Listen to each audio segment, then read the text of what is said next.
এইভাবে আমরা প্রতিপালন করে থাকি। ত্রিপুরা সরকার থেকে এটা উদ্যোগ নেয়, বিশেষ করে শিক্ষা বিভাগ থেকে নেয় উদ্যোগটা। 21শে ফেব্রুয়ারি আন্তর্জাতিক মাতৃভাষা দিবস, সেই উপলক্ষে প্রত্যেকটা জাতি গোষ্ঠীর, ভাষাগত জাতিগোষ্ঠী যারা ত্রিপুরা রাজ্যে রয়েছে, প্রত্যেকটা জাতিগোষ্ঠীর লোকজন এখানে অংশগ্রহণ করে। আমরা মণিপুরী সম্প্রদায় ত্রিপুরা রাজ্যে বহুদিন যাবৎ এখানে বসবাস করছে। আমাদের এই ভাষা ত্রিপুরার শিক্ষা বিভাগে 8ম শ্রেণী পর্যন্ত আমাদের বিদ্যালয়ে পড়ানো হয়। তা আমরা মণিপুরী সমাজের পক্ষ থেকে মণিপুরী ভাষাভাষী লোকজন আমরা এখানে অংশগ্রহণ করেছি।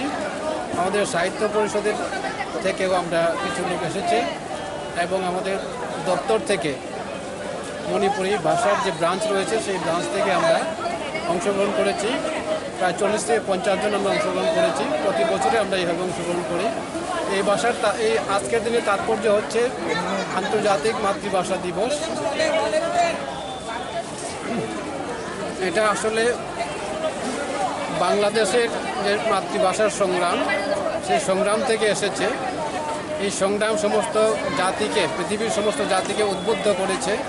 সেইভাবে ত্রিপুরা রাজ্যেও, ভারতবর্ষের বিভিন্ন অঞ্চল সহ ত্রিপুরা রাজ্যেও এটা অত্যন্ত গুরুত্ব দিয়ে প্রতিপালন করে থাকে। ত্রিপুরা সরকারের উদ্যোগে এখানে এই দিনটা উদযাপন হচ্ছে। তা আমরা মণিপুরীদের পক্ষ থেকে আমরা অংশগ্রহণ করেছি এখানে। এই ভাষার গুরুত্ব, এই দিবসের গুরুত্ব অনেক বেশি। ভাষাবিহীন কোনো জাতি বিকাশ লাভ করতে পারে না। সেই ভাষাকে বাঁচিয়ে রেখে, এই ভাষার মর্যাদা রেখে, এই ভাষার স্বাধীনতা রেখে প্রত্যেকটা জাতি বিকাশ লাভ করে। এবং এই ভাষাকে যারা অবদমিত করতে চায় তারা বেশি দিন টিকতে পারে না। সেই সংগ্রাম আমরা দেখেছি, বাংলাদেশের সংগ্রামে দেখেছি আমরা।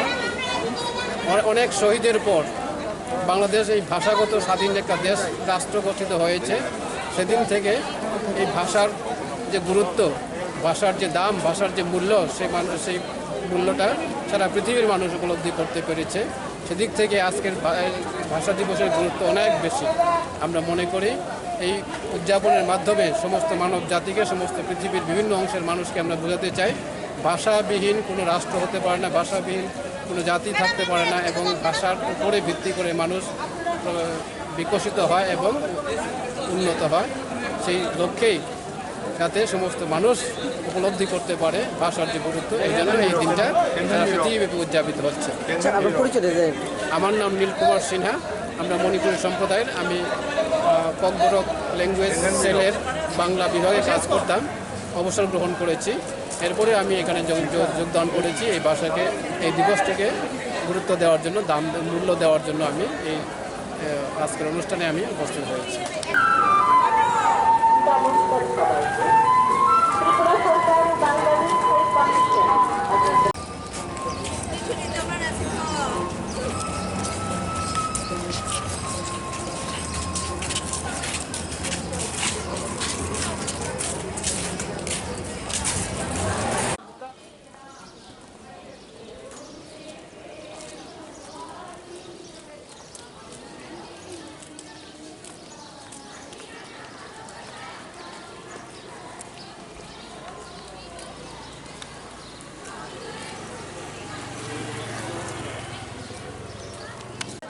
সত্যি আজকে 21শে ফেব্রুয়ারি আন্তর্জাতিক মাতৃভাষা দিবস। এটা আন্তর্জাতিক পর্যায়ে পালন করা হয়। আমাদের রাজ্যেও কিন্তু সেটা ব্যতিক্রম হয়নি। আমরা সকালে রেলিতে বের হয়ে গেছি। এখন সাংস্কৃতিক অনুষ্ঠানে আমরা যোগদান করব। সত্যি আজকের দিনটা গর্বের দিন প্রত্যেকটা মাতৃভাষার মানুষের কাছে, এবং প্রত্যেকটা মাতৃভাষা যার কাছে আপন, মায়ের সমান, মায়ের দুধের সমান, তার কাছে এই ভাষাটা এবং এই ভাষাটাকে নিয়ে উদযাপন করাটা অনেক বেশি গর্বের ব্যাপার। ধন্যবাদ।